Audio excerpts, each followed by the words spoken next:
I 38 male. I've been with my wife for 7 years, married for 4. She has always been high energy, the life of the party type. Lately, though, she's been obsessed with those couple prank channels on TikTok and YouTube. She calls it testing the strength of the relationship. I call immature. I'm a software engineer, specifically in back-end infrastructure for financial institutions. My life is logic code and high-stress deadlines. I told her explicitly months ago that I don't participate in that nonsense. My home is supposed to be my sanctuary, not a content studio. Yesterday, she turned into a crime scene. I pulled into my driveway at 11:45 p.m. I was exhausted. I had just finished a deployment that required me to stay at the office for 3 extra hours. All I wanted was a shower and bed. I noticed the house was pitch black. Usually, she leaves the porch light on. I didn't think much of it. Maybe a bulb blew out. I grabbed my laptop bag, locked my car, and walked toward the front door. I was reaching for my keys when the world exploded in blinding blue and red light. Hands! Show me your hands. Drop the bag and get on the ground. Now! The amplified voice boomed from the darkness of the street, shaking the windows. I froze. My brain couldn't process the data. I squinted into the spotlights, raising my hand to shield my eyes. I said, get on the ground or we will fire. Instinct took over. I dropped my laptop bag, my expensive work equipment hitting the concrete with a sickening crunch, and dropped to my knees, then to my stomach. The pavement was wet and cold. I could hear boots pounding the grass, rushing toward me. My heart was hammering against my ribs, so hard I thought it would crack them. I had no idea what was happening. Was this a raid? Did they have the wrong house? Hands behind your back. Do not move. A knee drove into my spine. It knocked the wind out of me. Cold steel ratcheted tight around my wrists. Rough hands patted me down, checking my pockets, my waist, my ankles. Clear, the officer on my back yelled. Where's the weapon? Another voice demanded, right in my ear. Where's the girl? I don't know what you're talking about. I stammered, my face pressing to the dirt. I live here. This is my house. I just got home from work. We got a 911 call from a female, inside whispering that an intruder had broken in with a knife and was hunting her. The officer said, hauling me up by my handcuffed arms. It hurt. Shoulders aren't meant to move that way. They dragged me toward the cruiser. My neighbors were on their porches. Mrs. Higgins, the elderly lady next door who always waves at me, looked terrified. I was humiliated. I was terrified. Then the front door opened. My wife stepped out. She wasn't crying. She wasn't running to the officers to tell them they had the wrong guy. She was holding her phone up, the ring light attachment blindingly bright in the darkness. She was laughing. It's a prank, she shrieked, zooming in on my face. Oh my God, look at his face. Babe, you look so scared. It's a prank. I called them. The silence that followed was heavier than the handcuffs. The officer gripping my arm stiffened. The other officer, who had his hand on his holster, lowered his stance. Ma'am, the sergeant approached the porch. Put the phone down. It's for my channel, she giggled, walking down the steps. Phone still pointed at me. I wanted to see if the police would actually come fast. Plus, I wanted to see if he'd cry. Did you cry, babe? Say hi to the followers. She shoved the phone camera inches from my face. I looked at her, really looked at her. I didn't see the woman I married. I saw a stranger with a desperate need for validation, willing to risk my life, because people die in situations like this, for internet clout.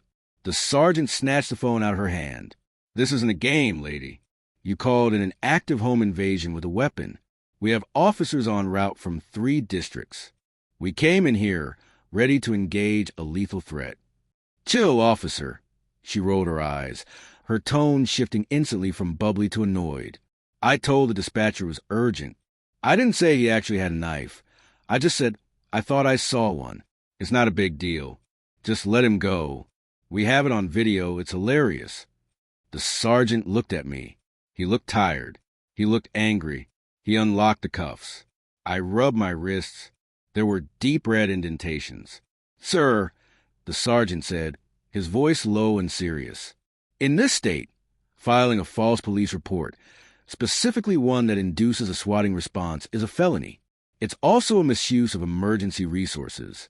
However, usually, in domestic situations, we ask the victim how they want to proceed. But given the severity and the danger she put my officers and you in, I'm inclined to arrest her regardless. But I need to know, do you want to press charges? My wife scoffed. He's my husband. He's not going to press charges. It was a joke. Babe, tell him. Let's go inside. I ordered pizza. She reached for my arm. I took a step back. The adrenaline was fading, replaced by a cold, sharp clarity. I looked at the neighbors watching. I looked at the police officers who could have shot me because of her lies. I looked at her, smiling nervously, assuming she could bat her eyelashes and fix this. Yes, I said. My voice was raspy but steady. I want to press charges. For the false report. For endangerment. Anything you can stick on her. Her jaw dropped. What? Babe, stop it. You're embarrassing me. I want her removed from the property, I told the sergeant. I do not feel safe with her in the house. You can't be serious, she screamed, the entitlement flaring up like a signal flare. I live here. You can't kick me out. It was a prank. You have no sense of humor. Ma'am, turn around and place your hands behind your back, the officer said, pulling his cuffs out. No, don't touch me. She tried to pull away, flailing. I'm recording this. You're hurting me. Babe, help me. Tell them to stop. I stood there, rubbing my wrist, watching the woman I vowed protect getting wrestled onto the hood of the squad car because she wouldn't comply. She was screaming obscenities, calling me a pathetic loser, calling the cops pigs, as they shoved her into the back of the cruiser, the same seat I was destined for minutes ago. She pressed her face against the glass, screaming. I couldn't hear the words, but I could read her lips. I will ruin you. The sergeant handed me a case number. You'll need to come to the station in the morning to finalize the statement, sir. We'll take her in for processing. Given the resistance, she won't be out tonight. I nodded. I watched them drive away. I picked up my laptop bag. I walked into my house. It was quiet. Too quiet. I walked into the kitchen. There was a bottle of wine open. 2 glasses. Wait, I don't drink wine. My wife knows this. I'm strictly a whiskey guy. And she doesn't drink alone. She says it makes her sad. I walked over the counter. 1 glass had lipstick on the rim. The other didn't. I felt a pit form in my stomach. I looked around the kitchen. On the floor, near the back door, there was a scuff mark. Mud. From a shoe. A large shoe. My wife wears size 6. I checked the back door. It was unlocked. I always lock it before I leave for work. My mind, trained to look for patterns and bugs in code, started compiling the data. Asterisk, she called the police for an intruder, specifically when I was arriving. Asterisk, she claimed it was a prank to fill my reaction. Asterisk, but she met the police outside. Usually, pranksters hide inside to get the entry shot. Asterisk, 2 wine glasses. Asterisk, unlocked back door. It wasn't a prank. The prank was the extraction plan. She had someone here. I came home. He couldn't leave through the front because my car was pulling in. He couldn't leave through the back immediately because our fence gate is tricky and loud, and I might hear from the driveway. She needed a chaotic distraction. A massive one that would focus all eyes, mine and the neighbors, on the front of the house, while whoever was drinking that second glass of wine slipped out the back and hopped the fence while I was eating dirt at gunpoint. I didn't just sleep in a hotel because I was angry. I slept in a hotel because my house was a crime scene of a different kind, and I needed to secure the evidence before she got out. I'm a software engineer. My house is smart. Cameras, logs, router traffic. She thinks she's clever because she turned off the notification syncing to my phone yesterday morning. She forgot that the local server stores everything on a localized drive in the basement, a drive she doesn't even know exists. I haven't slept. I've been watching the footage. And what I found makes the false police report look like a misdemeanor. My suspicions were correct, but the reality was far grimier than I anticipated.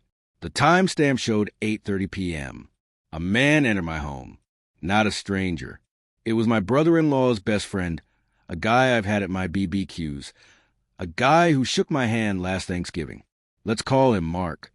They drank my wine. They sat on my couch. Things escalated. I fast-forwarded, my stomach churning, skipping the graphic parts to find the moment of my arrival. 11:43 p.m. Headlights sweep across the living room window. Panic ensues. Mark scrambles, grabbing his shirt. My wife, in a stroke of twisted genius, grabs her phone. I can hear the audio clearly on the indoor cam. He's early. Damn it. Mark hisses. I can't go out the back. The motion light will trigger. I'll handle it. My wife says. She dials 911. Her voice changes instantly. She goes from panicked cheater to terrified victim. 911? There's someone trying to break in. He has a knife. Please hurry. She hangs up and turns to Mark. Wait by the back door. When the cops get here, they'll swarm the front. The second you see the blue lights reflect on the back fence, you run. They'll be too busy with him. You're calling the cops on him? Mark asks, sounding almost impressed. I'll tell them it was a prank for TikTok. He's such a stiff, he'll believe it. Just go. I watched the screen as she composed herself, checked her hair in the mirror, and walked out the front door to meet the police, turning on her camera to start her performance. I saw Mark slip out the back door exactly as the officer slammed me to the ground in the front yard. She risked my life, wasted police resources, and humiliated me not for clout, but to cover up an affair. I closed the laptop. The sadness was gone. It was replaced by a cold, calculated fury. I needed a plan. I needed to execute a sequence of operations that would ensure she faced maximum latency for every packet of pain she sent my way. I called my lawyer, Dave, at 6 a.m. Dave is an old college buddy, a shark in a cheap suit who hates unfairness more than he hates losing money. She did what? Dave asked, his voice thick with sleep, then sharply awake. She swatted you? To hide Mark? You have the footage? Everything. Local backup. Plus the police report from last night. Do not speak to her, Dave commanded. I'm filing for an emergency TRO, temporary restraining order, based on a false police report and the threat she made about ruining you. We'll attach the footage of her admitting the plan to misuse police resources. That's evidence of criminal intent, not just a prank gone wrong. I'll meet you at the station to press the formal charges.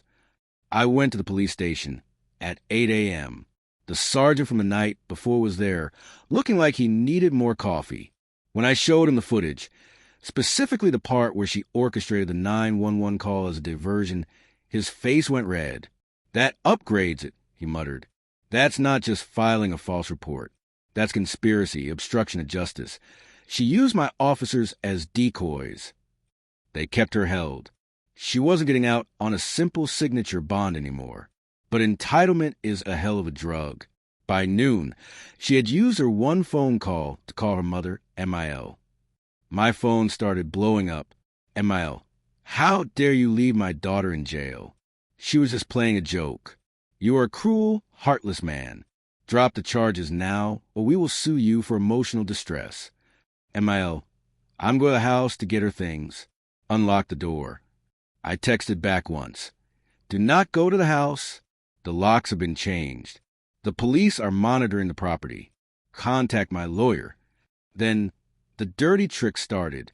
My wife, realizing she was in actual trouble, apparently decided the best defense was a nuclear offense. She must have gotten access to a phone or had her mom do it, because suddenly a post appeared on our community Facebook page and her Instagram. It was a photo of a bruise on her arm, likely from when she resisted arrest. The caption read, "Last night, I tried to leave my abusive husband. He called his cop buddies to frame me. I'm sitting in a cell terrified. Please help. He's a monster." It went viral locally within hours. My LinkedIn was bombarded. Someone found my work email. My boss called me, sounding concerned and hesitant. "Opie, we're getting some disturbing emails. HR needs to speak with you." She was trying to burn my career down to force me to negotiate. She wanted me to drop the charges in exchange for her clearing my name. It's a classic deadlock strategy. But she didn't know I had the source code. I went into the HR meeting with Dave on speakerphone. I didn't say a word. I just played the video. I played the clip of her plotting the 911 call. I played the clip of her laughing while I was handcuffed. I played the clip of her screaming, "I will ruin you," in the police car. Police body cam footage Dave had already requested and received an expedited clip of due to the active investigation. HR's demeanor changed from suspicion to horror. We apologize, OP. We will issue a statement if necessary that this is a private legal matter, but your job is safe. I wasn't done. I posted a response on the community page. No emotional rant. Just a video file of her in the kitchen saying, "I'll tell him it was a prank. He's such a stiff, he'll believe it." Followed by the police report number. The tide turned instantly, but the villain wasn't done flailing yet. She made bail late that afternoon. Her mom posted it. I was staying at the hotel. My security app pinged. Front door camera. She was there, with a locksmith. And Mark. Mark was there, holding a crowbar, trying to pry open my garage side door. Because the electronic locks were disabled, she was shouting at the locksmith that she lost her keys. "This is my house," she was screaming. "Let me in." I spoke through the doorbell camera. "The police are on their way." Again. Mark froze. He looked at the camera. He knew I knew. "You can't keep me." "Out!" she shrieked at the doorbell. "I have rights. I'm your wife." "Not for long," I replied. Then she did something that sealed her fate. She picked up a landscape brick from the garden, a brick I laid myself last summer, and smashed it through the living room window. "Oops!" she yelled, climbing through the shattered glass. "Prank." The alarm blared. The locksmith ran to his van and drove off. Mark hesitated, then bolted. She was inside, breaking things. I could hear it through the internal mics. The crashing of the TV, the shattering of plates. She was destroying the assets. "Let her destroy it," Dave said on the phone, his voice cold. "Every item she breaks violates the standard standing order for divorce cases regarding preservation of assets. Plus, it's vandalism and burglary if she's been trespassed, which, technically, with a TRO in process, she is dangerously close to." The police arrived 4 minutes later. This time, there was no confusion. The second arrest was less dramatic, but far more satisfying. The body cam footage, which I requested later for the civil suit, showed her sitting amidst the ruins of my 65-inch OLED TV, drinking a White Claw she fished out of a fridge. She looked up at the officers, the same ones from the night before, and said, "What? I live here. You can't arrest me for breaking my own stuff." "Actually, ma'am," the officer said, stepping over the glass, "since you are currently out on bond for previous felony, committing a new crime, criminal mischief and breach of peace, violates your bond conditions. You're going back in. And this time there's no bail." She screamed. She fought. She tried to bite the officer. That added assault on a police officer to the laundry list. While she was being processed, I went to work on the revenge phase. Legal revenge. The kind that sticks. First, Mark. Mark thought he was safe because he ran away. But Mark is a real estate agent, a licensed professional. I took the video clips of Mark trespassing, conspiring to file a false police report. He heard her plan and encouraged it, and fleeing the scene. I didn't post them online. I sent them to the State Real Estate Licensing Board with a formal complaint regarding ethical violations and criminal conduct. I also sent a copy to his broker.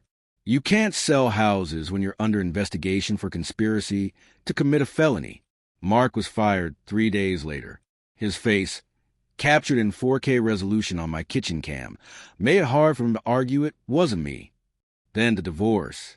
Dave filed on grounds of adultery, cruelty, and conviction of felony, anticipated. In our state, fault matters. It impacts asset division and alimony, because she had destroyed marital property, the house trashing, and wasted marital assets, the bail money she used from our joint account, plus the legal fees she was racking up. Dave successfully argued for an immediate freeze on all joint accounts. She was cut off. Her mother tried to intervene again. She showed up at my work office. And Mael, you are ruining her life. She is just a girl. She made a mistake. You need to drop the charges and pay her bail. She is suffering in there. I met her in the lobby with security. She swatted me. I said calmly. She tried to get me killed to hide her boyfriend. And then she smashed my house. She is suffering the consequences of her own actions. You promised to take care of her. And Mael cried. I did. And she repaid me by trying to send me to prison or the morgue. Please leave, or I will have you trespass too. The legal process moved fast because the evidence was overwhelming. At the preliminary hearing, her lawyer, a cheap one her mom hired, tried to argue that the prank was a misunderstanding and that the destruction of the house was a mental health episode triggered by my controlling behavior, locking her out. The judge was an older woman. She watched the video of the prank. She watched the video of the planning. She watched the video of the window smashing where my wife yelled, "Oops, prank." The judge took off her glasses. Counselor, the judge said to her lawyer, your client used the police force as a weapon to facilitate an affair and then mocked the judicial system by claiming prank while destroying property. This is the most egregious display of entitlement I have seen in my courtroom. She revoked her bond entirely. My wife was remanded to custody until trial. The look on her face when the bailiff clicked the cuffs on her wrist for the third time, it wasn't the look of a prankster anymore. It was a look of someone realizing the world doesn't care about her subscriber count. She looked at me in the gallery. She didn't scream. She just looked small. I didn't smile. I didn't wave. I just took notes from my lawyer. It's been 6 months. The divorce was finalized last week. Because of the documented infidelity, the criminal conviction, and the intentional destruction of assets, the settlement was heavily in my favor. I kept the house. I kept my retirement. I didn't have to pay a dime of alimony because the judge ruled that her actions constituted marital misconduct of the highest order. She even has to pay me for the damage to the electronics in the window to be garnished from her future wages if she ever gets a job. She pleaded guilty to false reporting and criminal mischief to avoid the assault charge. She got 18 months probation, 200 hours of community service, and a permanent criminal record. She is currently living in her mother's basement. Her influencer career is dead. The only viral fame she got was as a Karen who got arrested for a fake prank. The comments section on the reposted videos of her arrest are absolutely brutal. Mark lost his real estate license for a year pending an ethics review. He's currently working at a car rental agency. He tried to sue me for defamation for sending the video to his boss. The judge dismissed it with prejudice, citing truth is an absolute defense. I'm still in the house. I replaced the window. I bought a better TV. I upgraded the security system. It's quiet now. Sometimes when I come home late from work, I get a split second of anxiety when I see the porch light. I flash back to the blue lights and the cold pavement. That trauma doesn't go away overnight. I'm seeing a therapist to deal with the trust issues. It's hard to imagine trusting someone again when the person you slept next to was willing to risk your life for a distraction. But then I walk inside. I pour a glass of whiskey. I sit on my couch, and I enjoy the silence. It's not lonely. It's peaceful. I realize that for years, I was catering to her chaos, thinking it was passion. It wasn't. It was toxicity masked as energy.